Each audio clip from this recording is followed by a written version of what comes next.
guys, it's Jess and welcome back to my channel, or welcome to my channel if it is your first time here. Today I thought that I would share with you 6 of my favourite books from 2016, so let's just jump straight in.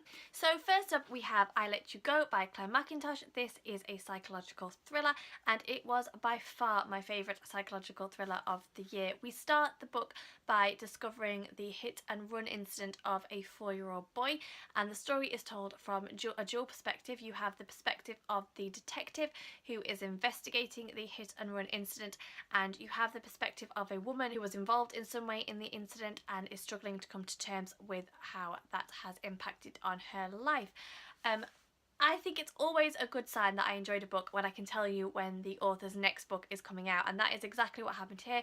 I Let You Go was Clare Mackintosh's debut novel, and her second novel, I See You, was released in September and I already had it on pre-order. And although I did enjoy that book, I didn't enjoy it as much as this one. This is an absolute page turner. I'm pretty sure that I read it in less than 24 hours because I just was on the edge of my seat wanting to know what happened. It's full of twists and turns. It's an utterly compelling story. I think the big twist that kind of happened was just really cleverly done. I really didn't see it coming at all, which I always love in a thriller. And the ending, although it's quite unusual for me to say this because I am the type of reader who likes a satisfactory ending. I like all the loose threads to kind of be tied up neatly together. The fact that the ending of this book didn't end that way and was kind of left on a bit of a cliffhanger just worked perfectly for me, and I found it to be very, very chilling but very believable, and I just really enjoyed this. Next up we have The Final Empire by Sanderson. This is book 1 of his Mistborn trilogy, and I'm currently reading Hero of Ages, which is the third and final book in the series, and this is an adult high fantasy book. It is set in a world where the Dark Lord has won, and you have the Dark Lord who is in position of power, you have the nobility who kind of work with the Dark Lord, and then you have the Scar who are the servant members of society and who do all the hard graft and the work for the nobility. The magic system in this book is very, very interesting. It's based on allomantic metals. So basically if you are an allomancer, you can ingest a metal and it enhances your physical capabilities in some way. So for example, if you are a thug arm and you ingest pewter, it enhances your strength. If you are a tin eye and you ingest tin, it enhances your senses. If you are a person who can master all of the allomantic metals, then you are something called a Mistborn, and they are quite unusual in this society. So we start the story with a band of Scar criminals who are basically trying to overthrow the Dark Lord and restore society to the way that they believe that it should be. And the story kind of unfolds from there. That's a really basic overview of where the story starts, and each book just gets better and better and better. Our main protagonist is a young girl called Vin, who at the start of this book is picked up and included in the Scar band. She's a criminal, she's been living on the streets, she's kind of a street urchin type character, and we basically follow her journey as she discovers who she is amongst all this kind of upheaval and turmoil, and she is just a kick-ass female character. She is by far one of my favourite female protagonists in a fantasy novel ever, hands down. The thing that I really like about these books, it's not just the storyline, it's the fact that Sanderson is without a doubt a master storyteller. He leads you down this path and you think that you know exactly what's going on and where everything is going to go, and then he just turns it all upside down on its head, but he does it in such a way that you are in equal parts. On the one hand you're like, what? How? What?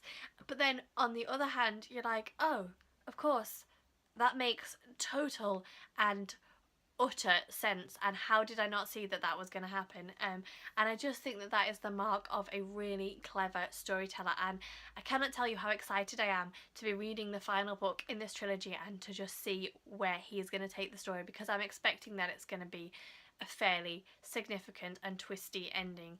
So if you like adult high fantasy and you haven't heard of Brandon Sanderson and you haven't picked up any of his books, then I would highly recommend the Mistborn trilogy. Next up we have a historical fiction novel, and that is All the Light We Cannot See by Anthony Doerr.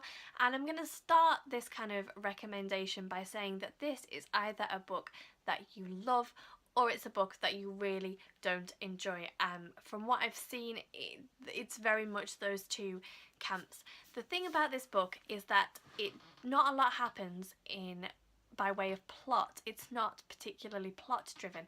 It's set during the Second World War, and we follow the story of two teenagers. There is a young French girl called Marie-Laure who is blind, who has to escape from Paris and go to St. Malo and live with her uncle. And we have a young German teenager called Werner, who is an orphan living out in the sticks somewhere in Germany, and he gets picked up because of his abilities and taken to be part of the Hitler Youth. As I said, not a lot happens in this story by way of plot. It's much more of a coming of age story for these two teenagers. It's about them discovering who they are and their place in the world and their moral obligations during a time that is very much out of their control, but which is a very harrowing and hard-hitting world to grow up in. These events that are surrounding them are completely horrific, and there's very little that they can do about it. They're kind of swept and caught up in these situations, and it's about them finding out who they are in a kind of boy meets girl with a twist sort of story. It definitely has its flaws. I didn't like the ending at all.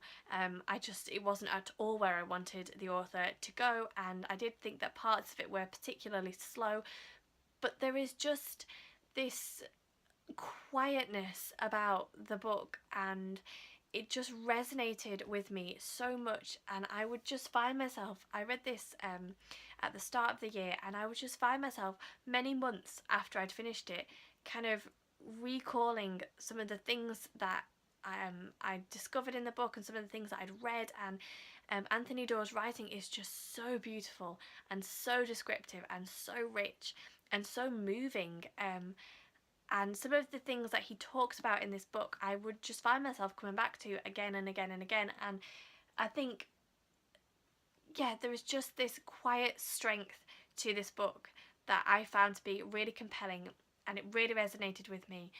And I would suggest that everybody at least pick it up, whether you decide that you like it or not. I think that everybody should read it, because I just thought that it was an incredible book. Next up we have Fool's Assassin by Robin Hobb. This is book one of Robin Hobb's latest Farseer trilogy, The Fitz and the Fool, and I think any book that Robin Hobb writes will end up on my favourite books of the year, because I just absolutely love her as a fantasy author. I think that she is incredible.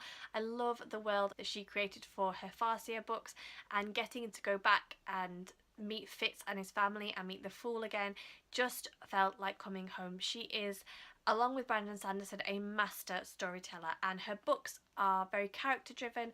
They do have plot and action, but not as much as other fantasy books, and you really have to stick with the characters and kind of just follow them on their journey. It doesn't always go the way that you want it to. Some of her characters are incredibly frustrating, and Fitz, the main protagonist in all of her books, is just one of those characters, but I love them nonetheless, and I really loved going back. This book takes place many years after the last trilogy concludes. Fitz is trying to just live a quiet life with his family and put the past to rest behind him, but as with any great story, that's just not going to happen, and the Fool kind of explodes back into Fitz's life, and we pick up from there. I don't think that this is a book that you can pick up without having read her other books, because I think you really need the backstory of Fitz and the wit and the duchies and bookkeep and all the world that she creates so well in her other books. I think that you need to have read them in order to pick this one up, but I couldn't not include it because it was without a doubt one of my favourite books of the year. Next up we have A Song for Izzy Bradley by Carys Bray. This is a contemporary book set in the UK. And it basically follows, set in the place that I live actually, in Southport, which is quite interesting. But it follows this story of a Mormon family called the Bradleys, and the book opens with the youngest member of the family, Izzy Bradley, dying quite unexpectedly and just completely out of the blue. And we basically follow the story from the perspective of each member of the Bradley family as they try to come to terms with this completely horrific tragedy that has just blown apart life as they knew it. And I think the thing that I loved about this book is the way that Carys Bray writes. It's very moving. It's a very heartbreaking topic to read about, particularly as a mother, but she does it in such a gentle and compelling way. And the element of religion, the fact that the Bradleys are Mormons, and she kind of brings in the element of faith and how their faith impacts how each of the family members approaches and deals with the tragedy, is also just a really interesting take on a very tragic set of circumstances. And I loved the way that Carys Bray wrote. I found myself laughing and crying in equal measure throughout the book. And it's just a really different and interesting and incredibly moving read, and I would highly recommend it. And then the final book is actually two books because it's a duology, but I couldn't not include both of them, and that is the Six of Crows duology by Leigh Bardugo. So Six of Crows is the first book and Crooked Kingdom is the second book. And basically, Six of Crows tells the story of, again, a band of misfits and rebels who, at the start of the book in Six of Crows, are given an impossible heist that they have to break into the Ice Court, which is a place that has never been broken into, in order to retrieve something. And we kind of follow the story from there. Crooked Kingdom just picks up where the adventures in Six of Crows leaves off. Again, it's set in a magical, fantastical world with a very interesting magic system. But the thing for me, this is like the Mistborn trilogy. It's a very character-driven novel. You follow the perspective of each of the characters within the band of criminals, and I think I said this quite recently in a video, but the thing that really makes it stick out for me is the fact that each of the characters in these books are very morally questionable and not necessarily walking on the right side of the law, and yet you find yourself rooting for them nonetheless, and you find yourself wanting them to succeed nonetheless, even though you know that they are criminals and bad guys and just all-round deceivers. You still really want them to succeed in what they're doing. And I love the diverse themes that Leigh Bardugo also explores in this, the different cultures that she has created. If you're familiar with her Grisha trilogy, then this book is set in the same world as her Grisha trilogy, and just complements it really, really well, although I think that this duology blows the Grisha trilogy completely out of the water. I just think that it is amazing. It's dark, it's twisty, it's unexpected. The ending of this duology is just spot on, and it was, although none of these books were in any particular order, I have to say that this duology is probably my most favourite read of 2016. So there you go, they are my favourite reads of 2016. Do let me know in the comment section below if you read any of these books this year and what you thought of them, or let me know what your favourite reads of 2016 were as well. Don't forget that you can find me on Twitter, Instagram, Goodreads. I will leave all of my social media links on the page, and I would always love to have a bookish chat with you. I hope that you had a great 2016. I hope that you are looking forward to an even better 2017, and I will see you all soon.